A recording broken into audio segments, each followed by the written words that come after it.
Olá, tudo bem? Vamos começar aqui o nosso comentário sobre o estudo dirigido 2. Bom, primeiramente, nós temos alguns textos que fazem parte da nossa disciplina. O primeiro deles é o da Cíntia Chagas, sobre pronomes demonstrativos, tira e queda, que é também relacionado à coesão e coerência textual.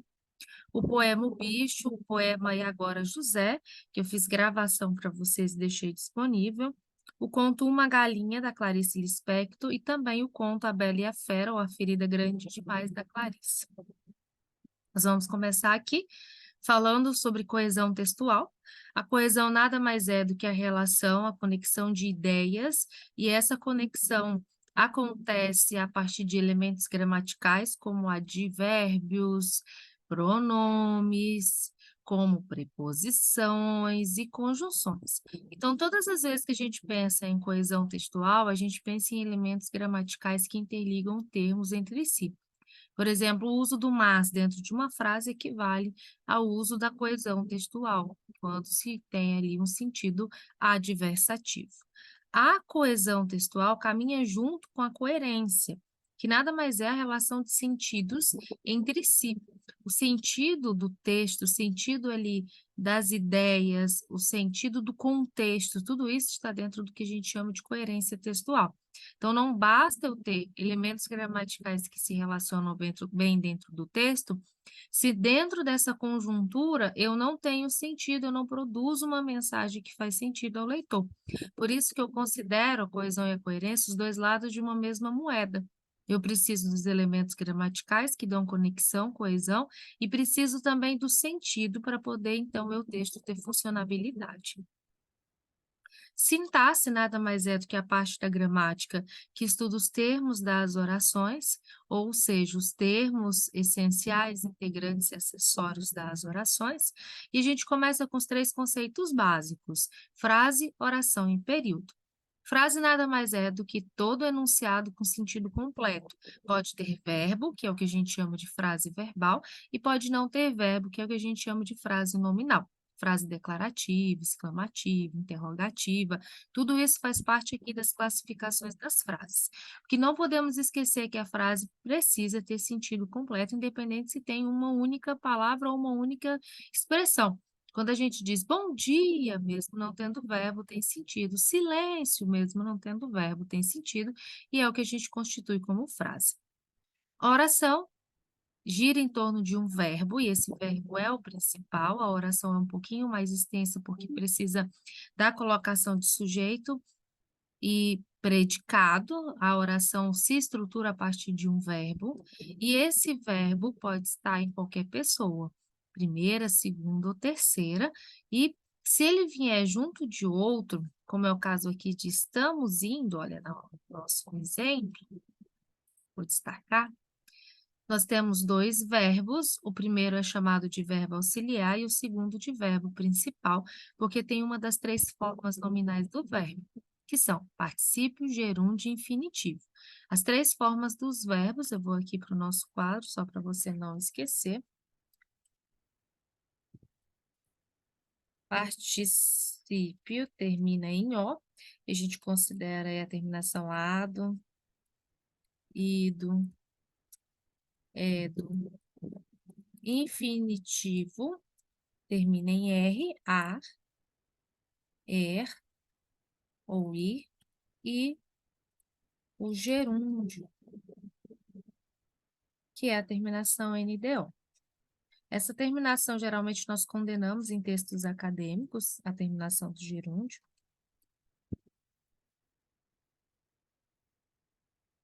Bom, deixar aqui essa observação, porque sempre que eu tiver um verbo auxiliar, eu vou ter a presença também de um verbo principal em uma das 3 terminações das formas nominais dos verbos. Voltando aqui para o nosso estudo dirigido, o período pode ser simples ou composto. O período simples é aquele que tem apenas uma oração, que tem apenas um verbo, e o período composto é aquele que tem mais de uma oração, que tem mais de um verbo. Como que a gente conta a quantidade de orações de uma frase? É simples, é contando os seus verbos. Então, quando a gente diz assim, Estamos felizes com os resultados. Quantos verbos há? Somente um, estamos. Isso aqui, então, é um período simples. Há apenas uma oração, há apenas um verbo. Agora, quando a gente diz faça como eu pedi, nós temos o verbo faça e temos o verbo pedir. Dois verbos, duas orações. Então, automaticamente, nós temos um período composto por duas orações. O sujeito nada mais é do que aquele que nós nos referimos nas frases, sobre quem nós estamos nos referindo dentro da frase, e há 5 tipos de sujeitos. O sujeito simples, que é aquele que tem apenas um núcleo, uma palavra que funciona como um núcleo, observa só. O paciente foi atendido. Aí eu pergunto, quem foi atendido? Você me responde, o paciente. Das duas expressões, qual que é a mais importante? O substantivo paciente. O sujeito composto é aquele que tem mais de um núcleo. Mousses e brownies são os meus doces preferidos. Quais são os meus doces preferidos? Sobre o que nós estamos falando na frase? Sobre mousses e brownies. Perceba que há duas palavras, diferente aqui do sujeito simples, que só havia uma palavra. O sujeito oculto é aquele que não aparece dentro da oração, mas aparece na terminação conjugada do verbo. Ó. Andamos a tarde toda. Quem andou a tarde toda? Nós andamos a tarde toda, que é sujeito oculto. Sujeito indeterminado vem em terceira pessoa, quando não se sabe sobre quem está falando, porém, nós sabemos que alguém está falando. Opinam sobre tudo. Quem opinam? Eles ou elas. Então, nós temos aqui o sujeito indeterminado. Qual a diferença do sujeito oculto para o indeterminado? A pessoa do verbo. No sujeito oculto, nós vamos ter a primeira e segunda pessoa, no sujeito indeterminado, apenas a terceira pessoa. Sujeito inexistente quando indica fenômeno da natureza, verbos impessoais ou indicativos de hora. No caso da oração, amanheceu, amanhecer é um verbo, no entanto, indica fenômeno da natureza, nós não temos como determinar o sujeito desta oração. Para nós entendermos os 3 tipos de predicados, precisamos entender os tipos de verbos que há dentro da sintaxe. Vamos lá? Nós temos o verbo transitivo direto, verbo transitivo indireto, o verbo intransitivo e o verbo de ligação, tá? Quando nós nos referimos ao verbo transitivo direto, é aquele que tem um objeto direto. Eu comi o almoço. Eu comi o almoço. Aqui, eu gosto de sorvete.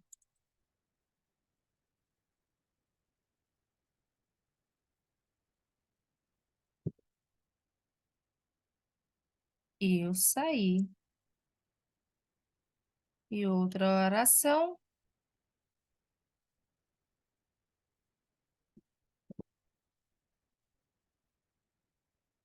Olha. Verbo transitivo direto. Eu comi o almoço. Eu comi o quê? O almoço. A marcação do almoço, vou destacar aqui para nós. Ó, o almoço nada mais é do que o nosso objeto direto. É a resposta que nós damos para o verbo comi. O que eu comi? Perceba, o almoço. Se eu digo eu comi, automaticamente você me pergunta o quê? Porque quem come, come algo ou alguma coisa. Se eu tenho a presença, então, do objeto direto, automaticamente esse verbo aqui é transitivo direto, ok? Então, vamos lá entender. O que é um verbo transitivo direto? Aquele que não tem presença de preposição direta e tem um objeto direto como complemento. Ele não tem sentido sozinho. O mesmo acontece com o verbo transitivo indireto. Ele não tem sentido sozinho e precisa de uma complementação, que é o que a gente chama de objeto direto ou objeto indireto, ou complemento verbal. Quando a gente pensa verbo transitivo indireto, a gente pensa num verbo que precisa de uma preposição. Olha só a diferença aqui. Essa é a principal diferença aqui, falando de uma maneira bem básica com vocês. A gente pensa no objeto direto com a presença de preposição. Eu gosto, gosto de quê? Quem gosta, gosta de algo ou de alguma coisa. Olha a presença da preposição, inclusive na pergunta. Diferente daqui de cima. Eu comi o quê? Olha só, não aparece para nós uma preposição. O verbo intransitivo é aquele que não precisa de complemento. Então, ele não vai ter essa resposta igual nós tivemos acima. Eu saí. Automaticamente, o verbo possui sentido completo, não precisa de uma complementação. O verbo de ligação é aquele que liga o sujeito, nesse caso aqui, Joana, a uma característica desse sujeito. Há uma informação desse sujeito. Joana está bem. Então, bem aqui indica para nós uma informação de Joana, uma característica dela dentro da nossa classificação.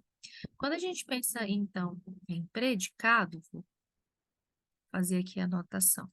Nós temos 3 tipos de predicados. O predicado verbal, que é aquele que tem como núcleo o verbo transitivo direto e indireto, mais o verbo intransitivo. Então, quando aqui nós olhamos o verbo transitivo direto, o verbo intransitivo, transitivo indireto e o verbo intransitivo, todos eles funcionam como núcleo do predicado verbal. Dentro do predicado nominal, o núcleo é o adjetivo ou o predicativo. Lembrando que a gente está dentro do campo da sintaxe, e no campo da sintaxe o adjetivo tem o nome de predicativo. E nós temos o predicado verbo nominal, que é aquele que junta tudo. Nós vamos ter o núcleo, é o verbo transitivo ou intransitivo. Lembrando que o verbo transitivo pode ser direto ou indireto, mais o predicativo, que é o que a gente chama de adjetivo. Bom, essa aqui é a nossa regra. Agora vamos para a aplicação dos exemplos dentro do nosso estudo dirigido para ficar mais claro. Olha só, terminei mais cedo. Terminei mais cedo. Quando alguém termina alguma coisa, não precisa dar uma informação a mais. Então, que verbo é esse aqui? É um verbo intransitivo. Isso significa que ele funciona como núcleo do predicado verbal. Poderia ser um verbo também transitivo. Aí você pergunta, professora, sobre as expressões mais e cedo. O que elas são dentro da sintaxe? Elas são classificadas como adjuntos adverbiais, mais de intensidade, cedo, de tempo. Quando nós lidamos com o predicado nominal, lembra que a gente tem o verbo de ligação ligando o sujeito a uma característica. O patrão foi atencioso. Atencioso é o nosso núcleo, porque é o nosso predicativo. Se eu perguntar quem foi atencioso, você me responde o patrão, que é o sujeito. Então, eu tenho uma informação que está no predicado, porque está a partir do verbo, mas que se refere ao sujeito. O predicado verbo nominal é aquele que mistura, então, esse predicado verbal com o nominal. Cheguei é o nosso verbo, atrasada é a característica do nosso sujeito. Quem chegou atrasado? O sujeito, eu. Né? Perceba aí que nós temos uma marcação, uma diferenciação. Atrasada é o predicativo ou adjetivo, sempre que o predicativo aparecer, sempre que o adjetivo aparecer no predicado, ele funciona como núcleo. Cheguei é um verbo intransitivo que não precisa de complemento para fazer sentido. que é um complemento verbal? Nada mais do que o objeto direto e o objeto indireto, aqueles que complementam a informação de um verbo transitivo. O objeto direto geralmente não tem preposição e o objeto indireto geralmente tem preposição. O complemento nominal complementa o sentido de um substantivo, de um adjetivo ou de um advérbio, que são os termos que a gente diz aí, que precisam de um complemento em alguns tipos de orações. Quando a gente fala assim, frituras fazem mal ao fígado, observa comigo. Mal é um advérbio, ao fígado é um complemento que a gente acrescenta para ter mais sentido à oração, para dar mais sentido às informações da oração. Olha a presença da preposição aqui, quero destacar. Todo complemento nominal tem presença de preposição também. E sempre a gente vai complementar assim, ó, preposição, substantivo, e aí fica bem simples de identificar. Agente da passiva é quando há uma espécie de inversão oracional. A ordem normal da oração, vou colocar aqui para você. A ordem, vou pôr em cima, tá? A ordem normal da oração é sujeito, vou abreviar. Verbo e complemento, e adjunto adverbial. Então, colocando isso aqui em uma frase, só para você poder entender o que a gente chama de ordem direta da oração. Eu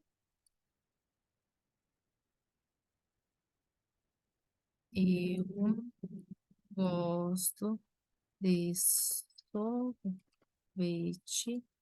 à tarde. Eu é o sujeito, gosto é o verbo transitivo indireto, de sorvete é o complemento verbal, que a gente chama de objeto direto, e à tarde é o adjunto adverbial, que indica tempo. Dentro desse sistema, uma curiosidade, não existe pontuação. Nós não separamos sujeito de verbo, verbo de complemento, nem complemento de adjunto adverbial, com presença de pontuação, a não ser que a gente faça algum tipo de inversão. Daí vem o conceito de ordem inversa da oração. Para a gente poder entender a agente da passiva, a gente precisa conhecer o que é a ordem direta da oração. Olha só, João comprou a vitamina. Quem comprou a vitamina? João. Veja que o sujeito inicia a frase e é ele, então, que nos dá as informações principais logo de cara. A vitamina foi comprada por João. O que aconteceu? A vitamina que estava no final, que era o nosso complemento, passou aqui a tomar a posição do sujeito. Lembra lá? Vou voltar aqui para você ver quem vem na posição inicial. Quem vem na posição inicial é sempre o sujeito, e não o complemento. O complemento está na posição ali terciária, como se fosse terceiro lugar. A vitamina, então, que estava em último lugar, se torna primeiro. Foi comprada, nós acrescentamos agora um verbo auxiliar, que é o foi, por João. João, que estava lá na posição inicial como sujeito, agora está no final da nossa frase, com posição de agente da passiva. O que é agente da passiva? Então, é pegar o nosso sujeito da posição inicial e colocá-lo na posição final, aqui com o acréscimo de uma preposição, fazendo toda essa alteração oracional. Sobre os termos acessórios, o que nós chamamos de adjunto adverbial, nada mais do que o artigo, nada mais do que o pronome, nada mais do que o numeral. Aliás, esse é o adjunto adnominal, desculpa. Vou começar aqui e aí eu subo. Ó, todas as vezes que nós falamos em adjunto adnominal, nós falamos em termos como artigos, aqui, ó, adjetivos e pronomes. São aqueles que substituem ou acompanham o substantivo dentro da frase. As melhores receitas foram deixadas pelos nossos avós. Aí a gente tem os adjuntos adnominais aqui. As melhores, as artigo melhores, adjetivo, receitas é substantivo. Foram verbo, deixadas verbo, pelos, preposição, nossos, pronome e avós, substantivo. Vou destacar aqui os substantivos, porque eles são os responsáveis por virem acompanhados de adjuntos adnominais. Então, o que é o adjunto adnominal? é nada mais do que um termo que acompanha o substantivo principal da oração. E esse adjunto adnominal pode estar aqui, como você está vendo no início, ou no final da frase.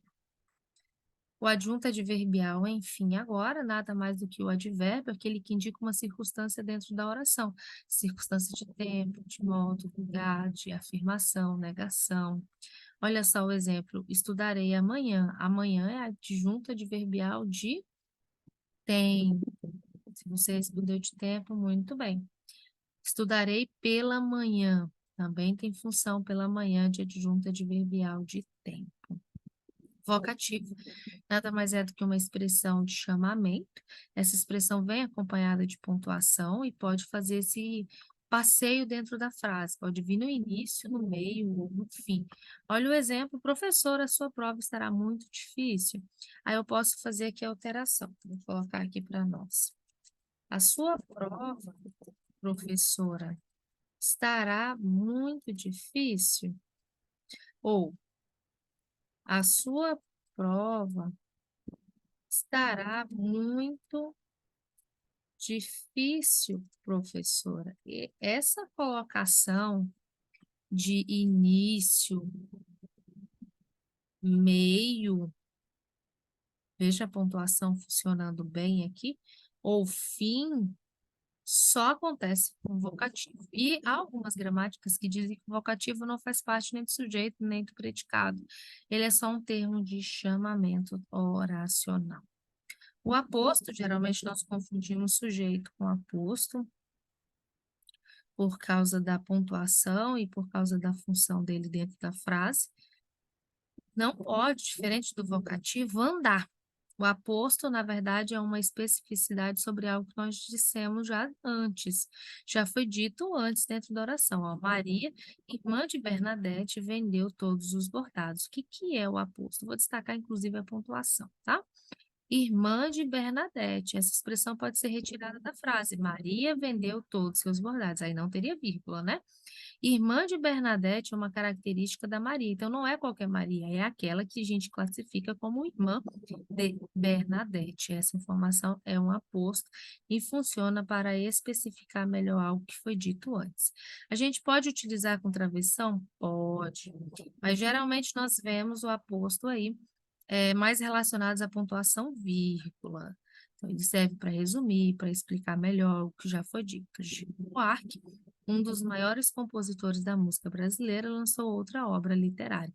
Poderíamos substituir também por 2 parênteses ou por 2 vírgulas aqui. Geralmente, como eu disse, é a vírgula que você vai utilizar. É predominante. As características da tipologia textual, bem simples, são 5 tipos textuais, todos os outros, fábula, conto, novela, crônica, todos os outros, né? Nós classificamos como gênero textual, mas apenas 5 nós classificamos como tipo: narração, descrição, exposição, argumentação ou dissertação e injunção. Esses 5 são classificados como tipologias porque têm uma forma fixa de serem produzidos. Não tem, então, uma marcação diferente dentro dos autores, sempre vai ter elementos fixos. No caso da narração, por exemplo, a gente tem o narrador, o foco narrativo, que a gente chama assim também, primeira pessoa e terceira pessoa, narrador personagem, narrador observador, narrador onisciente. Nós temos a presença dos fatos que estão sendo narrados, que é o enredo.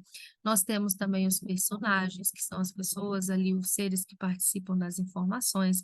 Dentro do campo jurídico, eu vou fazer aqui uma observação, é muito comum a gente ter narração de fatos, até para poder dar ciência ali aos autos do processo, do que aconteceu, do que está acontecendo, do qual o motivo, quais são os motivos daquele recurso, daquela petição estar em andamento.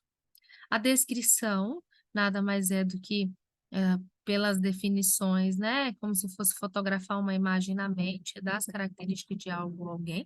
Essas características podem ser psicológicas ou não, podem ser externas. Ah, João tem 1,80 m e é muito educado. Falar João tem 1,80 m é uma característica física, dizer que ele é muito educado é uma característica psicológica. E exposição está muito dentro do campo da notícia. dentro do campo da informação, do noticiário, quando a gente tem exposição de fatos dentro da ciência. Essa exposição não traz a opinião de quem escreve, aí entra a diferença, né? A exposição, então, só se preocupa com as informações, sendo elas verdadeiras ou não para serem passadas para o leitor. Geralmente, elas são verdadeiras dentro do campo das notícias, né? Da reportagem, por exemplo, de uma apresentação de PowerPoint em seminário. A argumentação ou dissertação é aquela que vem lá nos vestibulares, nos concursos, é cheia de regras, com 4 parágrafos, com presença de título ou não, com uma conclusão bem marcada. Essa conclusão precisa geralmente de uma solução. A gente tem uma linguagem pessoal, terceira pessoa, é um texto opinativo, precisa ter uma certa crítica, não é um texto qualquer, né? A gente considera o texto argumentativo como um texto crítico também. A injunção ou prescrição é o texto que a gente considera aí do universo dos médicos, quando prescrevem algo para ser feito, quando prescrevem, por exemplo, uma medicação para ser tomada. Quando alguém diz: "Olha, você tem que tomar isso aqui de 2 em 2 horas", isso aí é prescrever algo, é um texto injuntivo, uma receita de bolo também é um texto injuntivo, que a gente segue o passo a passo daquilo que está sendo pedido. Aqui nas últimas questões, a gente tem a tabela de conjunção. Conjunção nada mais é do que o nome que nós damos da classe gramatical que liga termos entre si na morfologia. Dentro da sintaxe, a conjunção é considerada para nós como um elemento de coesão textual. A conjunção, sim, é classificada em 2 grupos, coordenadas aqui em cima e aqui embaixo em subordinadas. Lembrando que esses nomes têm também uma relação de sentido. Se ela é coordenada, é porque ela é principal e tem um sentido próprio dentro da oração. Muitas vezes podem vir até sozinhas, você está no meio de uma discussão e você usa a explicação, ou você usa, desculpa, a conjunção porém.